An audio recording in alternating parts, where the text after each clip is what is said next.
watching the days go by. I got you on my mind. Yeah, I need you by my side. Hello, family. I am the Pastor Chef Mike Newton. This is the main ingredient, and welcome to our kitchen. As always, we have a very exciting show for you today. I'm here with my brother, my mentor, Pastor Santes. And as always, my co-host, my brother Lawrence, is joining us as well. Thank you. It's good to be back. Yeah, no doubt. So, Pastor Santes, it's so exciting to have you on this show. Yeah. Just tell us a little bit about yourself. What do you do, and what's the passion behind the things that you do? Yeah, well, it's good to be with you. Thank you for the invitation. It's a joy to be around folks who are serious about the Lord and serious about eating. Come on, say amen. Amen. So, hey, my name is Santes Beatty, as was said. I'm a husband of about 18 years. I'm a father of 6. Love Jesus, and also I'm a pastor. I've been pastoring for the last several years. Prior to that, I was in ministry with our Wesleyan Church movement as the director of multi-ethnic ministries. And prior to that was a college administrator. So I have a passion for seeing people grow in their faith, seeing people discipled, seeing churches multiply, and just seeing the kingdom advance. And so it's just a joy to be with you. Yeah, I gotta say, many of you won't know this. Pastor Santes knows this. Lawrence knows this now because I just told him before the show started. But the main ingredient was something totally different. Before Pastor Santes came on to Mosaic, and after some conversations that he and I had, he really encouraged me and gave me the freedom to assume this role as the visionary behind the main ingredient. So it's exciting for me to have him here today. That means a lot to me. And as you know, Monday was MLK Day. And I know that you have a lot of wisdom and insight to share. But before we dive into all of that, we're going to dive into our recipe that we have planned for today. Yes. So today we're making West African peanut butter soup, and I know you have experience with West Africa. So share a little bit about your experiences in West Africa. Well, as I mentioned, I was a college administrator for about 10 years, and some of those years I had a chance to work with some of our students who were studying abroad. And one of our programs was in Ghana, West Africa, and we specifically sent students to the University of Cape Coast and to a few other places to learn and to grow. And I would actually spend time with them before they went to Ghana to kind of prep them for their trips. And then they would be away for about 4 or 5 months, spending time with host families, studying at the university. And then I would return to Ghana or go to Ghana and thank the families that hosted them and thank the university and things of that nature. And so I did that 2 years, 2 summers in a row. The second one was right after 9/11. And so that was just a crazy time of flying. But I'll never forget my first trip. Okay. My first trip in Ghana. I'm thanking the families. I'm going around kind of spending time with them. And 2 of the families actually owned restaurants. And so if you know anything about Ghana, the thing I appreciated the most was the love and the hospitality of the people. The people are incredible. I tell my wife all the time, if there's one place in the world I'd rather be, if I was not here, it would be in Ghana, West Africa. But that first trip, I'm doing what I'm supposed to do, right? Culturally, I'm going around. And I did not realize that every family and every house that I went to, they were going to feed me. And if you know anything about Ghana, you know that fufu is one of the staples of Ghanaian cuisine. And fufu is made of cassava and several other things. And it's almost like this ball of and it's delicious, but it's not supposed to be eaten with a spoon or fork. You're supposed to eat it with your hands, and it slides down your throat. And it's a lot like rice in that it's supposed to be kind of a base for your stomach, and so it's not something you would eat a lot of. Right. But needless to say, I had 6 families to thank. Well, And so I went to 6 homes. A lot of over the fufu. course of several hours. And when I started the process, I was just smiling and thankful and loving people. By the end of the process, I was almost staggering. Wobbling because the back food was so good, but it was so much of it. But hopefully we're not going to have that experience today. Well, no, we're not making fufu today because that process is so long. But what we are making is West African peanut butter soup. And so let's dive into our recipe. The first thing we're going to start with is our base. And so we make our vegetable broth here, and we get that simmering. And then, Lawrence, what we want to do is we want to add, so we have minced garlic, we have tomato paste or tomato sauce, we have minced ginger, we have our collard greens, which we'll use later, and then we have our hot sauce. You can use sriracha sauce, you can use rooster sauce, whatever kind of hot sauce you like. And then we have our peanut butter, and then these peanuts will be used for our garnish later. So Lawrence, let's add our minced garlic and our minced ginger. And you can use this spoon. Here? Yeah, right in there. Just add those in there. What I forgot to say, Pastor Michael, although I love to eat, I also love to cook. Oh, okay. So yeah, you guys are going to help me out with this. One thing I love don't have is to cook today. for somebody to help. You say you can't eat today. Can't be eating today. Yeah. So after you add that, then add the onions, Lawrence. Smells delicious.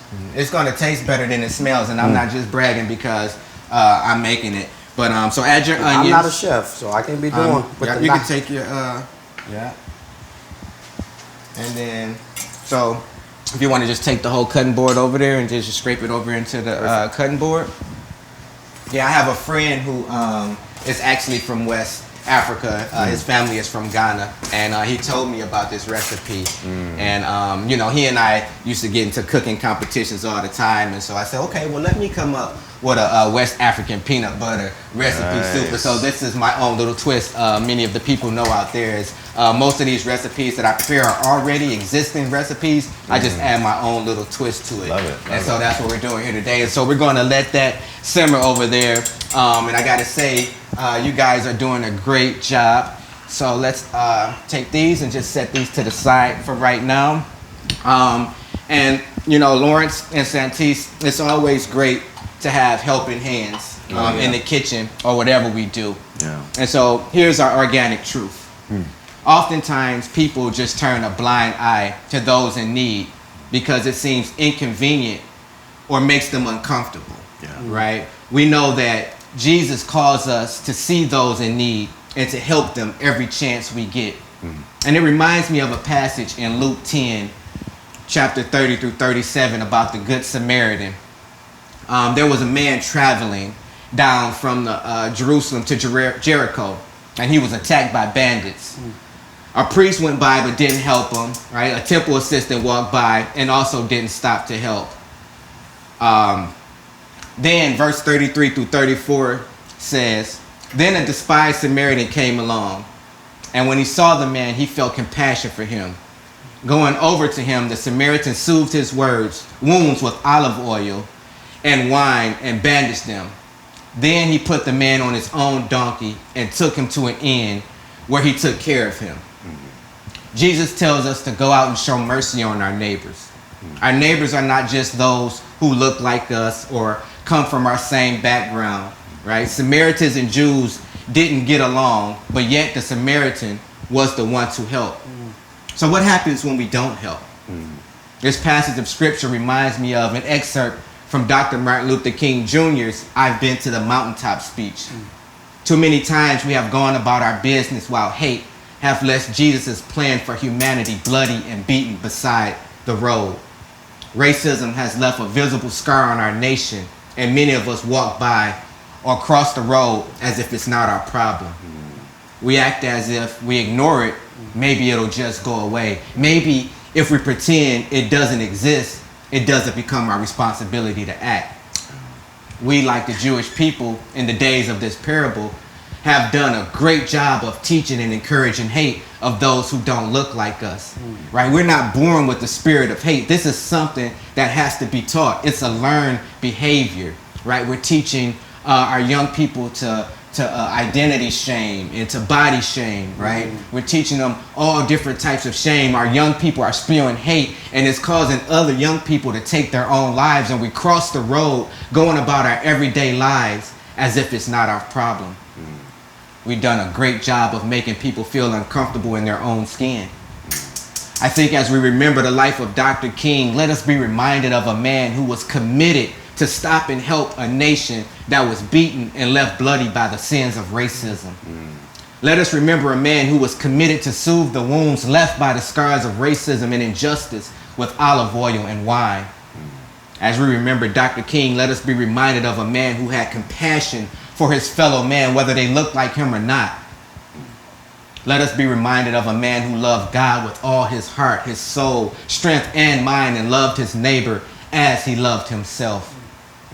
As we remember the life of Dr. King, let us be reminded of a man who didn't ask the question, what happens to me if I stop and help? But we're reminded of a man that asked the questions, what happens to humanity if I don't stop and help? Let us be reminded of a man. Let us become a people who asks the question, what happens if we don't stop and help? And so as we think about that, right, the kind of message that we send, not just as people, but as the Big C Church. Pastor Santes, what happens as the Big C Church when we do nothing, when we don't stop and help? Yeah, it's such a powerful question. It's an important question, and it's one that we always need to be wrestling with, right? As a part of the discipleship process that we go through, it is not just an issue of personal holiness, but it's also an issue of social holiness, right? Our personal holiness should be lived out in how we treat other people. And that's part of what Jesus' message was in that parable, right? Like it's that question that you asked earlier, Pastor Michael, like there are two dichotomies. And the first dichotomy is the issue of really asking the question, how does this affect me? Yeah. Right? And there's so much of that in our world, like me, like what I want, what I see, what I believe. And it's not that what we see or what we believe is not important. It's extremely important. But we need to also be asking the other question, right? Like, what about my neighbor, right? What about my brother and sister? That not only the one that lives across the water, right? That lives in another nation or another country, but what about my brother or sister that lives across the street? And do I understand and can I relate to their pain or their story or the needs that they might be addressing through the things that we see around us? And so that is a pivotal question. I think it's one we need to be wrestling with every single day. And Dr. King, like one of the things that's really interesting about King is if you study what happened with him historically, my father tells a story that when King was at his height of leadership, churches would not even want him to come into their building.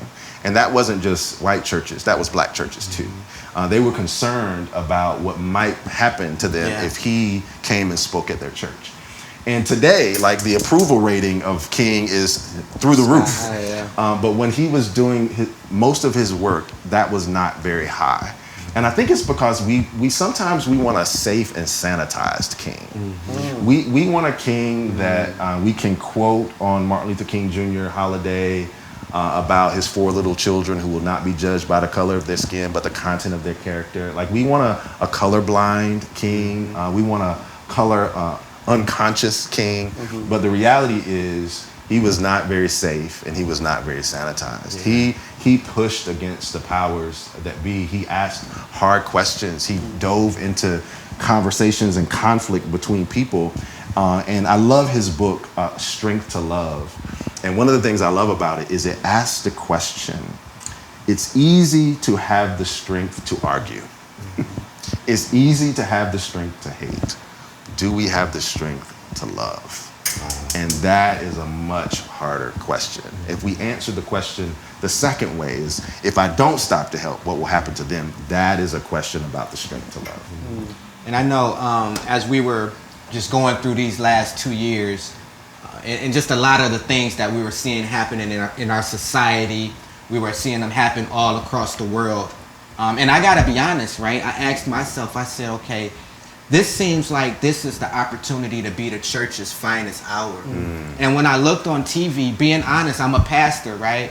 I didn't see a lot of pastors stepping up to respond. I mean, I saw a lot of people stepping up and they wanted to speak out against the injustices and things like that, but I didn't see a lot of people stepping up from the church to respond. And I said, well, why are we not taking advantage of this opportunity for it to be the church's finest hour? I remember a conversation I was having with another one of my mentors. His name is Duffy Smith, and he was telling me about the time of the Black Plague. and how that was the church's finest hour, because while everybody was running from what was happening during the time of the Black Plague, the church was running towards the Black Plague. And I said, why are we not running towards this Black Plague that we're experiencing? And I know what that looks like from, yours and my generation, Pastor Santes, but I want to get you in here, Lawrence, just from a younger perspective, from a younger generation, just answering that same question, that what happens if we don't stop and help? I think that's a good note. One of the things that I'm reminded of is most of these huge, big moments, these pivotal moments in history, the civil rights movement, the Women's March, right? In every one of these moments, there was an active role from the church, not just an active role, but a leadership role from the church. And this is one of the first times, I think, in American history where we're seeing the leadership for Black Lives Matter, for instance, or Stop Asian Hate, for instance, that it's not coming from the church. It's coming from young folks who are out on the street and are just taking it to the streets. And while I'm excited about that, obviously, that my generation is doing this, I'm also, as a believer, heartbroken, because I want my God to not just be my God afar off, not just be somebody that I pray to when I'm going through something, but how do we heal the injustices in our society together? And how do we do that under the banner of Jesus Christ? And it's been hard sitting back, having to fight the battle, have the conversations, and then the church. It would be easier if the church said nothing, but it seems like the church, the Big C church, input or give input to the situation, and doesn't do anything to help bring peace and unity, but instead stir. And so I think, at least for me, at least, and if I dare speak on the behalf of my generation, I think that the sense of urgency is understanding. It's being able to have a conversation. I was sitting in a diner not too long ago where it was older folks who got into a very heated discussion. But what happens when we can just sit down and have a civilized conversation and reach a moment of understanding? That's where that love comes in. I don't hate you because you disagree with an opinion that I have, or I don't think you're a bad person just because you disagree, but do you understand? Can you take a moment to love me and understand, and then let's have a conversation on how I can help you in your struggles, and then you can help me in my struggle. And I do want to share this, and I know, Pastor Santes, that you want to share something else, but I want the people who are watching this at home to understand this. Like, what we do here at The Main Ingredient, yes, we do recipes and things like that, and that's to create conversation and all of that, but the main ingredient really is conversations like this. The main ingredient is Jesus Christ and expressing the love of Jesus Christ. And we know that the love of Christ within the church does not separate the church. And I think that that's what happened. During times like this, the church separates, right? And they say, well, do I take the white side or do I take the black side? You know what I mean? Or the liberal or conservative side. But we're all one church. That's why we're the Big C church, right? We're all called to be a part of the church together. And Pastor Santes, I would like for you to just expound on that. Like, I think one of the things that I agree with everything we're saying. I think the tension, though, as someone who's spending time like internationally with the church, like there is a movement happening that does not get media attention. Like there are responses and proactive organizations and churches and groups that are actually getting some of this work done. Like they are combating some of the systemic injustice, and so that is happening. It's not getting the same media coverage that conflict and disagreement does, but I think it's also true that we have not been at the table when we needed to. So I completely agree with you, and we should not be so judgmental of organizations that emerge because of our complicity or because of our silence. And I think we need to own that as individuals and as the church. But we also need to recognize that our media outlets they have no reason to show us what the church is doing. Yeah, right. They have no reason to show us of the unity that's happening in many cities. They have no reason to show us of the movements that are happening within organizations that are faith-based. And so I want to marry the reality of there are people on the front lines doing this good work and living out the Great Commission in the spirit of the Great Commandment. But there are some places where we've been absent and where we've been complicit, and we need to own both of those. Yeah, and I think it's our responsibility as people, right? Not just as pastors and worship leaders, right? It's our responsibility as people to ask ourselves the questions: what happens if I don't stop and help? You know, and I want to ask you guys this question, and you can answer it, you know, according to how you feel led. So, this is the question: when you hear this phrase, or when you hear this truth, the kingdom of heaven is like, what comes to mind? And Lawrence, you can answer first. The kingdom of heaven is like. I'm just reminded of the multi-ethnic experience. The kingdom of heaven is like all of us, like brothers and sisters, like family, like children of God, worshiping. And that not only means giving praise to Him, but that means giving a helping hand to our brother or our sister in need, and helping to come to their rescue or defense. And to me, the kingdom is all of us living in union. I'm not talking about just some utopian society. We will have disagreements, but it's being able, in spite of that, and even because of that, because of our differences, to live in love, and to at least, I think the bare minimum right now, what we could do is just treat each other like human. Yeah. Well, I think when you ask that question, I think of two images.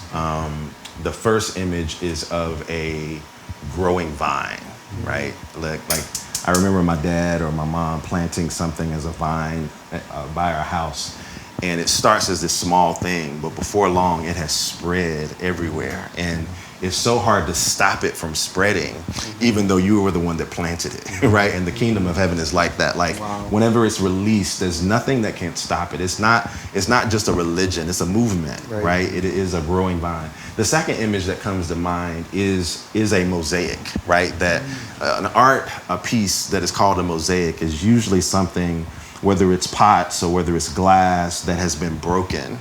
And the artist then takes those broken pieces and makes something beautiful out of them. And the kingdom of heaven, the kingdom of God is like that. It's these broken pieces that, when put together with the understanding of the master and the masterpiece that he's designing, he's able to take those broken pieces and put them together and create something that wasn't there before. And I think the challenge is sometimes we think oneness is sameness, or we think that unity means uniformity. Right. And that's not true. Like the beauty of what God wants to do is that He wants to use our differences, differences in experiences, our differences in how we see the world, but He wants to use them for His glory. And I think the mosaic is a great picture of the beauty of what God can create through all of us. Yeah, thank you so much for that. And I would agree that our differences is what makes us special and unique to God. And the kingdom of heaven is like, when I see somebody hurting, I don't just walk past. I stop and help. Because remember, guys, when we don't stop and help, everybody suffers. Everybody suffers. That's right. That's right. So I know that was deep, and I know that we're hungry and we want to get to this delicious food. I pray that it tastes as well as it smells. You at home, you can't smell it, but it's smelling real good up in here. So Pastor Santes, Lawrence, I want to thank you guys so much for being here today.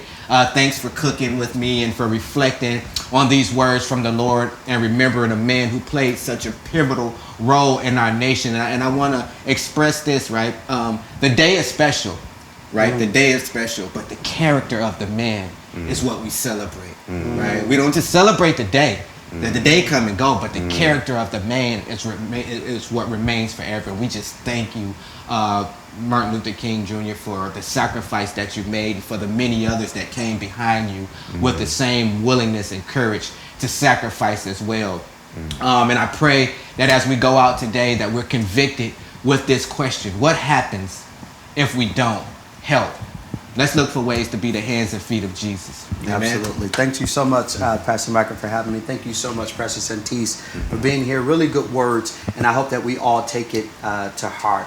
We want you to be connected with the main ingredient. It's a good thing for us to continue this conversation, which is an excellent conversation. If you'd like to be a part of it, go to yourmainingredient.com.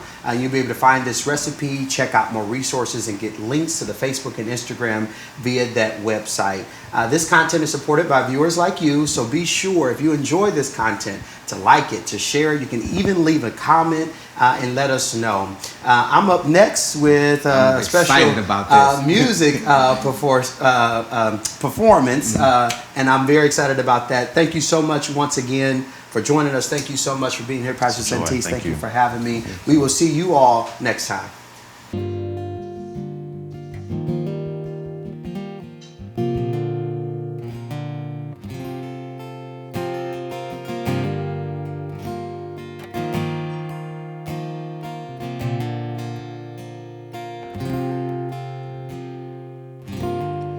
God of Abraham, you're the God of covenant, favor promises. Time and time again, you have proven you do just what you say. Though the storms may come and the winds may blow, I'll remain steadfast and let my heart learn when you speak a word, it will come to pass. Great is your faithfulness to me. Great is your faithfulness to me. From the rising sun till the setting same, I will praise your name. Great is your faithfulness to me.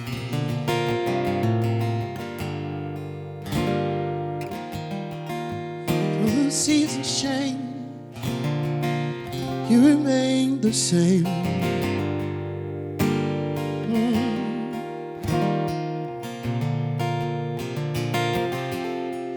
Oh, confirmation age, though the earth may pass away, your word remains the same. Yeah, history can prove there is nothing you can't do. You're faithful and true. Though the storms may come and the winds may blow, I'll remain steadfast and let my heart learn when you speak the word, it will come to pass. Great is your faithfulness to me. Great is your faithfulness to me. From the rising sun to the setting same, I will praise your name.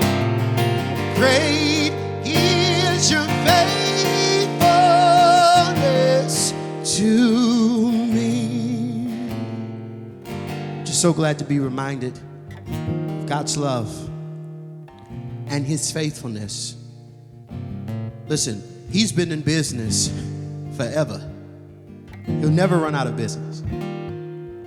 He'll never run out of the love and the faithfulness and the loyalty he gives. And because of that, because he is not just providing a safe space, he is a safe space.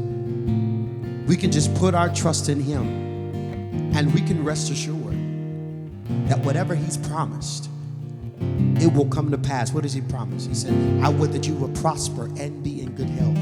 By my stripes you are healed.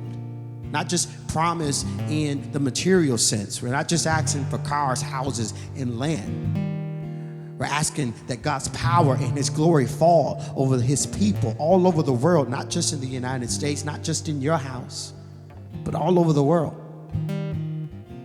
And that he Just be our leader, be our guide, and be our God. And because he's been doing this for a very long time, we can trust in him. Listen, the song just says this: I put my trust in Jesus, my anchor to the ground, my hope and firm foundation. He'll never let me down. I put my faith in Jesus, my anchor to the ground, my hope and firm foundation. He'll never let me down. I put my faith in Jesus, my anchor to the ground, my hope and firm foundation. He'll never let me down. He'll never let me down. Great is your faithfulness to me. Oh, great is your faithfulness to me. From the rising sun till the setting same, I will praise your name. Let's go again. From the rising sun till the setting same, I will praise your name. From the rising sun